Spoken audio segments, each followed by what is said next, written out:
Tere! Täna siis joonistame ka ühe elektriskeemi, seda pole vist pikka aega teinud. Ja teemaks käesolevas videos on siis sellise võrrand või võrrandsüsteem, mida nimetatakse telegraafi võrranditeks.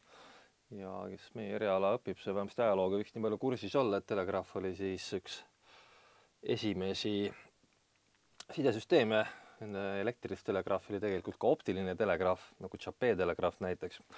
Aga siis, kui tuli kasutusele elektriline telegraaf, ehk siis signaalide edastamine pikki kahte juhet või mõnikord ka pikki ühte juhet ja tagasi siis pikki maad, siis tekkis ilmselgelt vajadus analüüsida siis selle ülekandeliini omadusi. Sealt need telegraafi võrrandid pärit on ja tegelikult siis praktikas kasutatakse neid ülekandeliinide kirjeldamisel. Ülekandeliin on siis selline struktuur, mis on mõeldud energia ülekandmiseks, kas siis puhtalt energia ülekande mõttes või siis sidetehnikas tavaliselt siis informatsiooni ülekandeks. Peame üle kandma siis seda signaali energiat.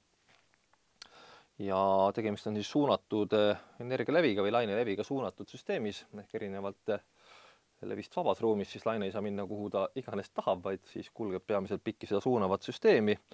Ja meie jaoks kõige tuttavam võiks olla siis koaksiaalkaabel nendest ülekandeliinidest, aga on olemas ka keerdpaar, mida kasutatakse siis Etherneti kaablites.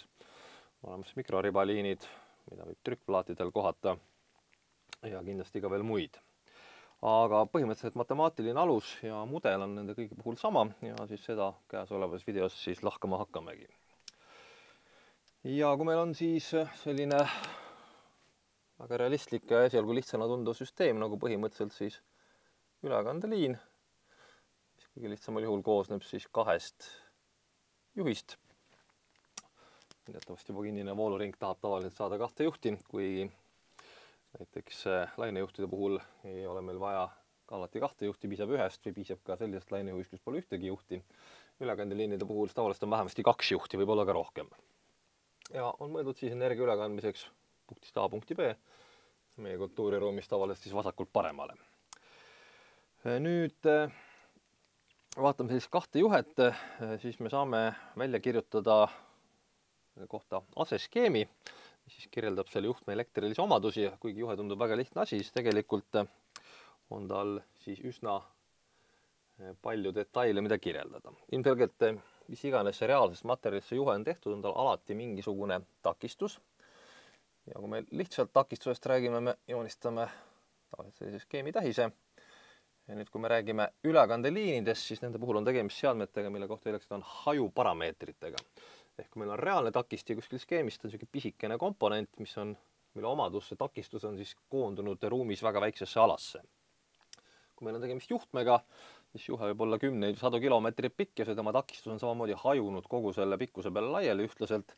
Ja seetõttu öeldakse, et tegemist on siis hajuparameetritega. Ehk see takistus R ja kõik ülejäänud parameetrid, mida me siin vaatame, ei ole ükski siis mingisuguse punkti omadus, vaid need on antud siis pikkusühiku kohta. Ehk kui meil on siin R näiteks 15 oomi, siis on 15 oomi pikkusühiku ehk siis meie kandis meetri kohta.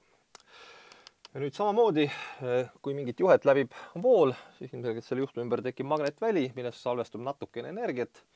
Sõltuvalt, kuidas juhe on ehitatud, võib siis magnetväli olla tugevam või nõrgem, aga igal juhul ta mingil määral on olemas, seega siis igal juhtmel on mingisugune induktiivsus. Ja jällegi, siin me peame silmas siis induktiivsust pikkusühiku kohta, ehk siis Henrit meetri kohta. Nüüd, kui meil on kaks juhti, mis paiknevad üksteisele lähemale kui lõpmatult kaugel mingisuguses keskkonnas, siis nende kahe juhi vahel tekib ka tahes-tahtmata mingisugune mahtuvus. Ja jällegi, ülekandeliini puhul huvitab meid just mahtuvus pikkusühiku kohta, ehk siis faradit meetri kohta. Nii. Ja kui te nüüd arvate, et see on kõik, siis te kahjuks eksite, on üks asi veel. Kui me mäletame varasemast siis isolaator või dielektrik, mis on kahe juhi vahel, see reaalses maailmas ei ole ideaalne. Tihtipeale esinevad temas ka mingit sorti energiakaod, näiteks siis polariseerumise tõttu. Ja kõiki neid kadusid, mis seal dielektrikus tekivad, iseloomustatakse sellise takistusega, mis on rööbiti meie mahtuvusega. Põhimõtteliselt võiksime seda ka R-iga tähistada, kuigi me peaksime kasutama mingit alaindeksit, et neil kahel vahet teha. Aga kes praktikas elektroonikat mäletab, siis kui meil on asjad jadami, siis on mõistlik kasutada siis takistust ja impedantsi. Kui meil on asjad rööbiti, siis on mõistlik kasutada juhtivust, lihtsalt matemaatika on lihtsam. Ja seetõttu seda siin tähistatakse siis G-ga ehk siis juhtivus. Ja jällegi siis juhtivus pikkusühike kohta ehk Siemensit meetri kohta. Ja see on siis meie ülekandeliini aseskeem ja kõiki neid parameetreid, mis ülekandeliini, me vaatame nüüd niisuguse hästi tillukeste lõigukestena. Ehk me eeldame, et võt see vahemaa siin on imepisikene. Vahet ei ole, kui pisikeseks me vahemaa teeme. Meil on siin takistus R mingisuguse oomi meetri kohta ja kogu selle liini lõigu pikkus on siis diferentsiaalselt lühike dx. Siis me lihtsalt saame nüüd juba sellise aseskeemi, kus meil on päris takistus, kui me lihtsalt korrutame siis takistuse pikkusühiku kohta läbi tegeliku pikkusega. Ja samamoodi võime siis selle mahtuvuse ja ka juhtivuse läbi korrutada. Ja siis sellise lõigu kohta, mille pikkus on dx, me saame nüüd siis reaalselt takistuse, induktiivsuse, mahtuvuse ja juhtivuse.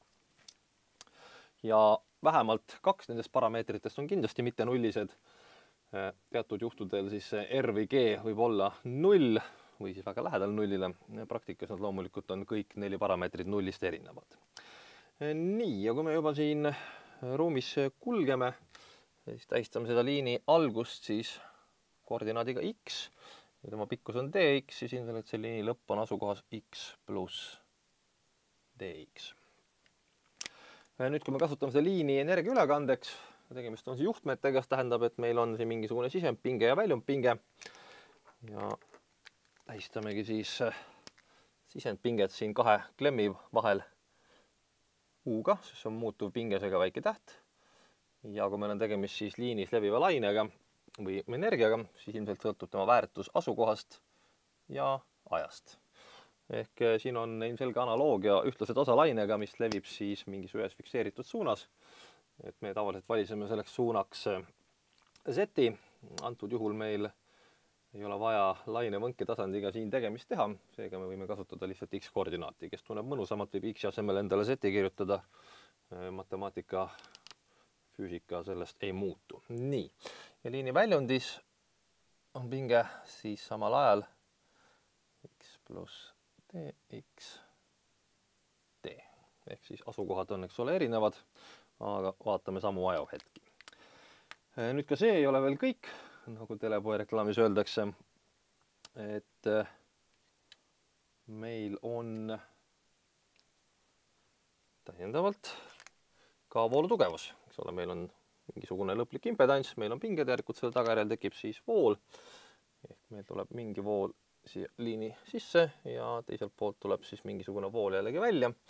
Ja tähistame seda vastavalt jällegi siis voolutugevus I, asukohas X, ajahetkel T. Ja siin on meil voolutugevus I natukene kaugemal, kuigi väga-väga vähe kaugemal ja jällegi samal ajahetkel. Nii, ja nüüd peaks meil olema vist kõik kirjas selle pisikese mudeli või aseskeemi jaoks. Me saame hakata pildi asemel valemitega tegelema. Üritame esmalt siis leida, et kuidas on seotud see sisendpinge ja väljundpinge omavahel. Ilmselgelt väljundpinge peab olema madalam kui sisendpinge, sest et kui meil läheb siit liinist vool läbi, siis meil tekib siin takisti peal mingisugune pingelang ja ka induktiivsuse peal tekib mingisugune pingelang. Ja seega väljundpinge peab olema sisendpingest madalam. Seega me võiksime selle valemi näiteks kirja panna.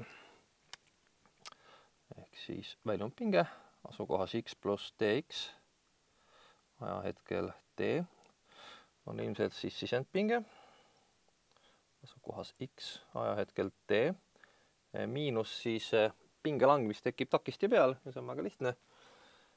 See on siis takistus pikkusühiku kohta.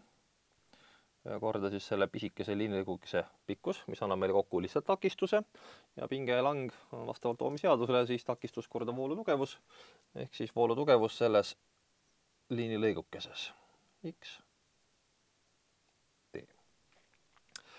Nii, see on nüüd pinge, mis jääb kaduma selle takisti peale. Nüüd me teame, et induktiivsuse puhul alalispinge või alalisvoolu korral meil pingelangu ei teki. Induktiivsus seisab vastu hoopistükkis voolu muutusele, seega siis see pingelang, mis meil tekib induktiivsuse peal, ei ole võrdeline mitte voolutugevuse endaga, vaid on võrdeline voolutugevuse muutusega ajas. Ehk siis miinus L, see on induktiivsus pikkusühiku kohta, korda meie liinilõigukese pikkus, see kord annab meile nüüd selle induktiivsuse väärtuse ja nüüd siis tuletis. Aga kuna meil on kaks muutujat, nii aeg kui asukoht, siis osatuletis aja järgi voolu tugevusest antud punktis. Nii, selline valem, mis võib esimesel pealevaatamisel kole välja näha, aga tegelikult ju väga hullu midagi ei ole. Põhimõtteliselt niisugune elementaarne elektrotehnika. Nüüd tõstame neid asju natukene ümber, tähistame seda pingemuutust väljund ja sisendi vahel TU-ga. Ja see on siis väljundpinge miinus sisendpinge. UX pluss TXT miinus UXT. Ja see oli meil siis miinus RTX IXT miinus LTX korda osatuletis voolutugevusest aja järgi. Nüüd, enne kui me edasi läheme, siis tuletame meelde jälle natukene loodetavasti keskkooli matemaatikat, halvemal juhul ülikooli matemaatikat. Nimelt, kui meil on mingit sorti funktsioon fx, siis tema tuletis oli defineeritud teatavasti selliselt. Funktsiooni tuletis x järgi on siis piirväärtus x-i lähenemisel nullile sellisest suhtest. Funktsioon kohal x pluss dx miinus funktsioon kohal x-iga jagatud dx.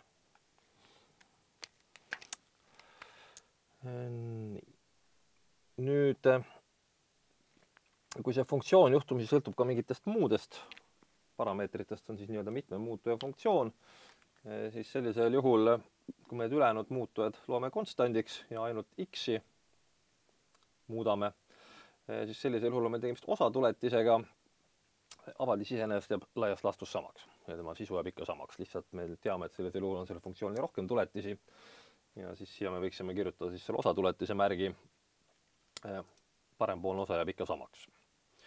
Ja nüüd, mida me siis järgmisena vaatamegi, vaatame, et kui kiiresti muutub siis see pinge asukohas. Ehk rakendada sama tuletise definitsiooni, sama meie pingeväärtuste kohta. Me juba näeme, et meil on siin pinge asukohas x pluss dx ja sellest oleme maha laotanud pinge asukohas x, ehk meil on olemas juba see osa ja jagame lihtsalt siis mõlemad pooled dx-iga läbi ja võtame piirväärtuse ja saame siis järgmise tulemuse. Selle poole jagame lihtsalt dx-iga läbi ja võtame piirväärtuse, see ongi definitsioon tuletisest, kuna meil nüüd see pinge muutub nii asukohas kui ajas, siis on meil tegemist osatuletisega just asukoha järgi, sest aeg meil antud juhul ei muutu. Seega panemegi siis vastavalt kirja. Ehk osatuletis ajas meie pingest D. Ja paremal pool siis jagame mõlemad liidetavad dx-iga läbi. Näeme, et kui see dx-iga läbi jagame, siis dx kaob siit ära. Seega piirväärtus dx-i lähenemisel nullist on lihtsalt see sama tulemus, mis me läbi jagamisel saame. Ehk siis paremal pool midagi keerukatega väga sügavalt huvitavat ei toimu. Ja järele lihtsalt siis selline võrrand. Miinus R korda I xt miinus L korda osatuletis ajas voolutugevusest.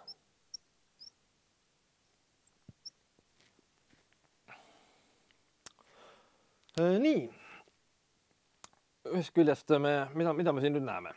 Me näeme, et meil on mingisugune põrand, mis kirjeldab siis pinge ja voolu vahelist suhet mingisuguses punktis ülekandeliinil. Ehk kuna see dx on väga tillukene ja tegelikult siin me läheme sellega, eks ole, lõpmatult väikeseks, siis tähendab laias laastus seda, et vot see x on lihtsalt mingisugune asukoht siin selles reaalses ülekandeliinis ja vaatame, kuidas siis pinge ja voolu tugevus selles punktis käituvad. Jällegi on ilmselt tuttav ette elektromagnetväljadega. Need sai vaadata siis nii-öelda punktkujul ehk siis ühes ruumipunktis, kuidas nad omavahel on seotud. Ja sai vaadata ka integraalsel kujul siis üle mingisuguse ruumiala või siis mingisuguse pinna. Siin ilmselt on tegemist siis nende võrranditega punktkujul. Me näeme, et need võrrandid on, või see võrrand, mis me saame, on osaline diferentsiaalvõrrand, et ta sisaldab osatuletisi. Ja näete, ma olen siin juba pea teinud, vabandust.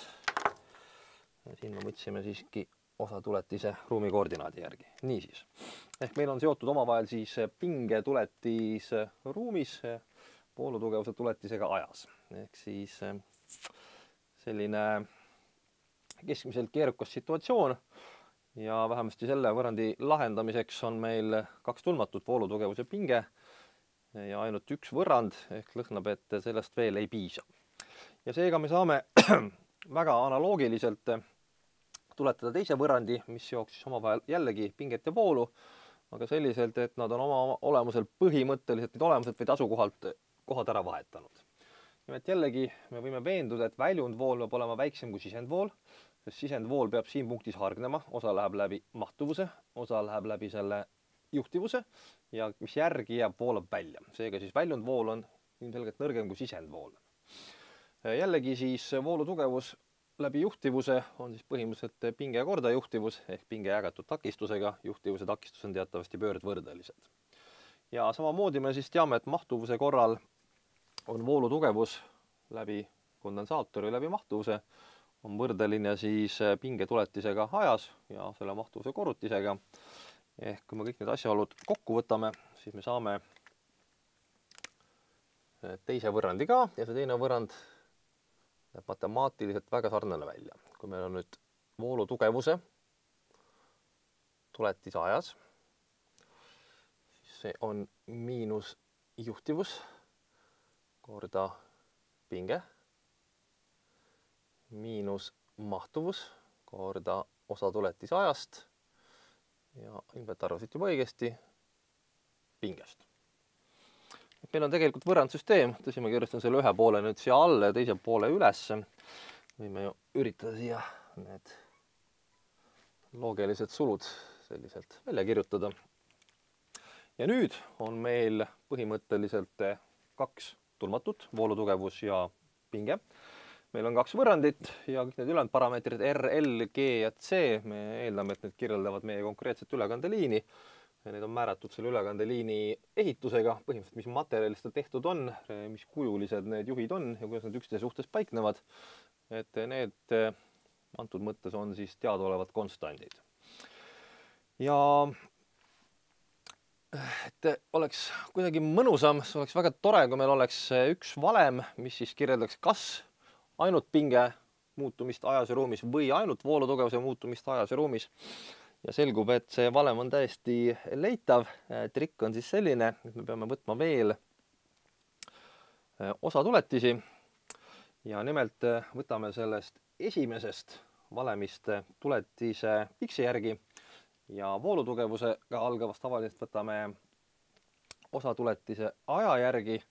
Selge tundub nagu selline meelevaldne tegevus, aga kui me need kaks tehet oleme ära teinud, siis ma loodan, et hakkab välja paistma, milline võiks olla edasine tegevus. Niisiis, lihtsalt sammuna number 1.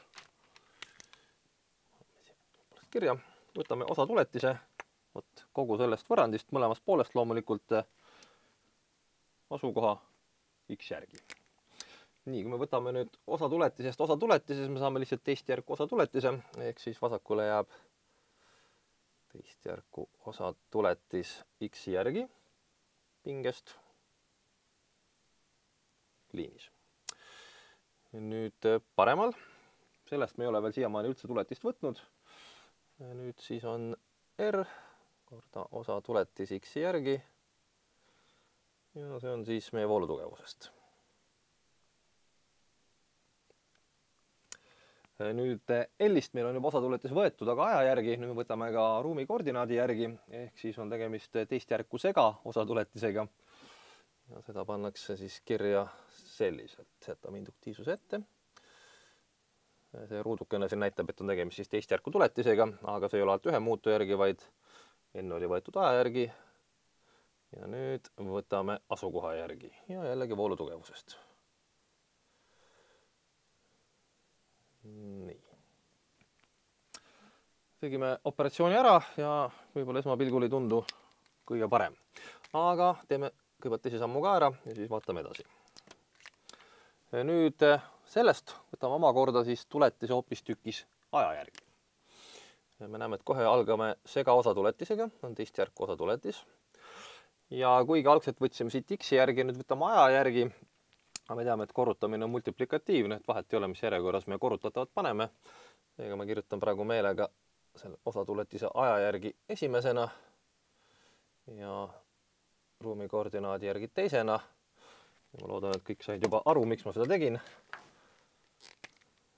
Kui võrdleme seda,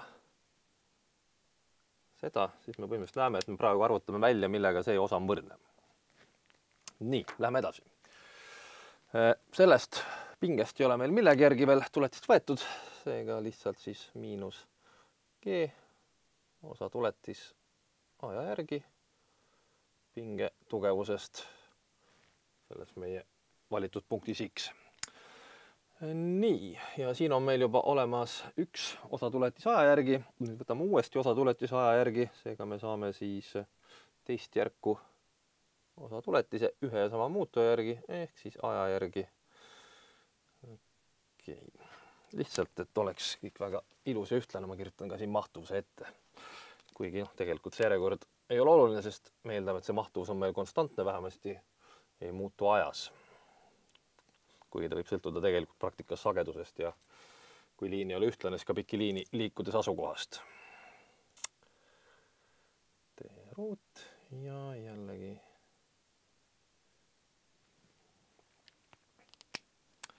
nii, ehk siis nüüd meil tekkis uus võrrandsüsteem. Ühe ja kahe siit eest ära võtta. Selliselt kokku kirjutada. Ja me juba näeme siis, et selle esimese võrrandi parema poole teise liidetava jaoks on meil juba valem olemas ja me näeme, siin on igal pool pinged sees. Siin on meil samamoodi pinge sees. Ja nüüd on ainukene koht, kus meil veel voolutugevus on sees, on see esimene liidetav siin esimese võrrandi paremas pooles. Aga kui me vaatame nüüd siia üles, siis me näeme, et see tuletis voolutugevusest aja järgi on meil ka juba olemas. Ja jällegi ei sisalda enam üldse voolutugevust, vaid nad puhtalt pingeid. Ehk siis see siin on sama asi, mis on meil siin. Ja nüüd on juba ilmselge, et me saame kirjutada võrrandi, mis sisaldab ainult pingeid ja ei ole ühtegi voolutugevust. Ehk saame siis võrrandi, mis kirjeldab ainult pinget ajas ja asukohas, pikki siis ülekandeliini, millel on taolised parameetrid. Ja see ilmselt ei tule nüüd kõige lühem valem, aga ma arvan, see on üsna oluline valem, seega me kirjutame ka selle kenasti praegu välja. Nii, hakkame siis pihta. See jääb meile paigale. Ehk siis teist järku osa tuletis pingest asukoha järgi on siis miinus R. Ja nüüd selle asemele kirjutame siia selle summa, ehk me saame siin kaks liidetavat. Meil on miinus R korda miinus G, ehk see on puhtalt siis R korda G ja UXT.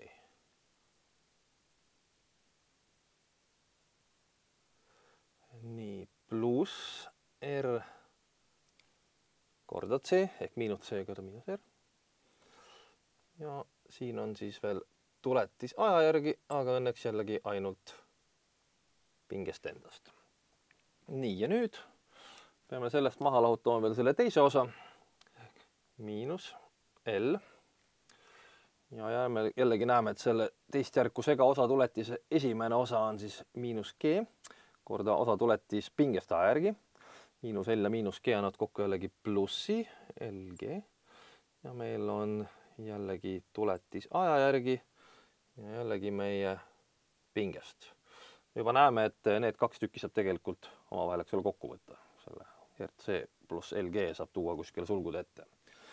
Ja nüüd on jäänud viimane liidetav ja jällegi miinus L ja miinus C annab kokku pluss LC.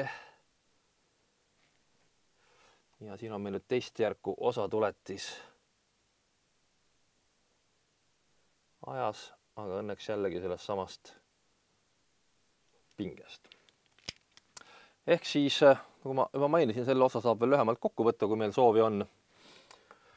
Aga nüüd ongi siis tulemuseks teist järku osaline diferentsiaalvõrrand, mis siis kirjeldab seda, kuidas pinge siin liinis muutub, sõltuvalt asukohast X ja ajahetkest T.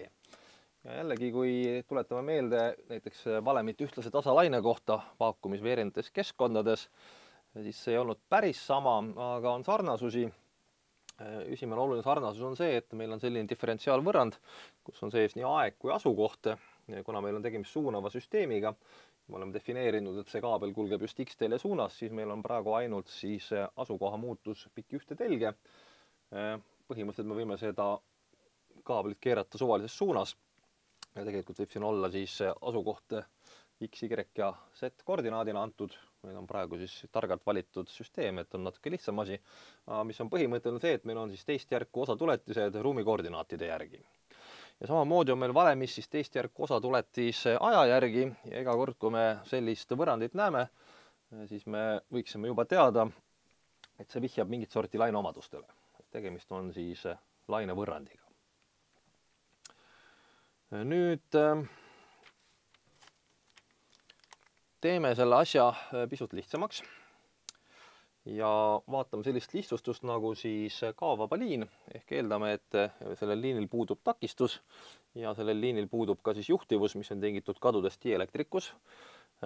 Päriselus ei ole see alati kõige halvem eeldus, sest kui ülekandeliin on korralikult ehitatud ja töötab siis ettenähtud sagedusel, siis tihtipeale need parameetrid ongi väga väikesed võrreldes L ja C-ga.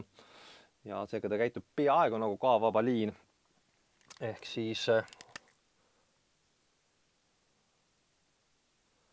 päriselt või peaaegu kaovaba ülekandeliini puhul on meil siis R ja G omavahel võrdsed ja võrdsed nulliga. Sellisel juhul läheb see meie valem kõvasti lihtsamaks. Esiteks me näeme, et kui R ja G on mõlemad nullid, siis see liidetav on 0. Kui R on 0, siis on ka see liidetav 0. Kui G on 0, siis on see liidetav 0. Ja sellisel juhul meie valem näeb tükki lihtsam välja.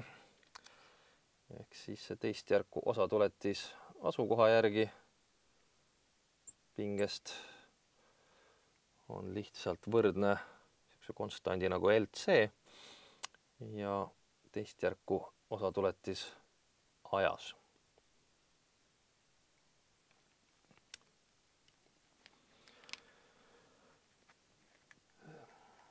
Ja seda mõnikord kohendatakse nii palju, et mõlemad pooled jägatakse läbi selle LC-ga ja võetakse arvesse sellist seost, mis tegelikult peaks tuttav olema. Ehk see laine levimise kiirus või faasi kiirus selles ülekandeliinis on leitav sellise valemiga. Ja kui te meelde tuletate, siis faasi kiirus näiteks mingisuguses keskkonnas oli defineeritud kui üks jagatud ruutjuur selle keskkonna magneetilise läbitavuse ja dielektrilise läbitavuse korrutisest. Nagu te teate, siis induktiivsus on alati võrdeline keskkonna magneetilise läbitavusega, mahtus on võrdeline keskkonna dielektrilise läbitavusega. Ehk siis seega mõlemad suurused ei ole meelevaldsed, vaid nad tegelikult kirjeldavad ühte sama nähtust. Lihtsalt see on siis üldises keskkonnas ja see on suunavates süsteemides. Ja sellisel juhul saab siis selle meie võrrandi kirja panna. Et teist järku osatuletis pingest aja järgi on siis võrdne faasi kiirus ruudus korda siis teist järku osatuletis pingest asukoha järgi.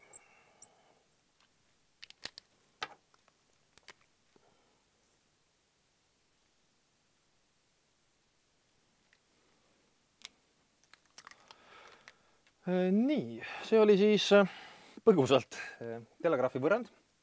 Aseskeem siis mis tahes ülekandeliinile. Aseskeem ise jääb samaks. Sõltumata, mis liinist tegemist on, kuidas need väärtused konkreetselt numbriliselt välja näevad või kuidas nad sõltuvad sagedusest. See sõltub juba sellest, kuidas konkreetne ülekandeliin on ehitatud. Ja kui te vaatate kirjandust, kas või meie õpikut, siis seda sama aseskeemi saab muidugi mitmel eri viisil kirja panna. Siin on meil ta põhimõtteliselt sellise L või G skeemina, et tal on kaks haru. Mõnikord armastatakse teha pi skeemina, ehk siis see R ja L jagatakse pooleks ja kopeeritakse mõlemale poole. Mitte pi, et sellisel juhul jääb ta meile T skeem. Või mõnikord tehakse see C ja R pooleks ja pannakse kahele poole. Siis tekib selline pi skeem, ehk neid variante on mitmeid. Lõpptulemus, mis te saate, on ikka sama. Ja see ei ole nüüd kogu jutt, mis ma selle kohta rääkida tahan, aga edasine jutt läheb juba järgmistesse videotesse.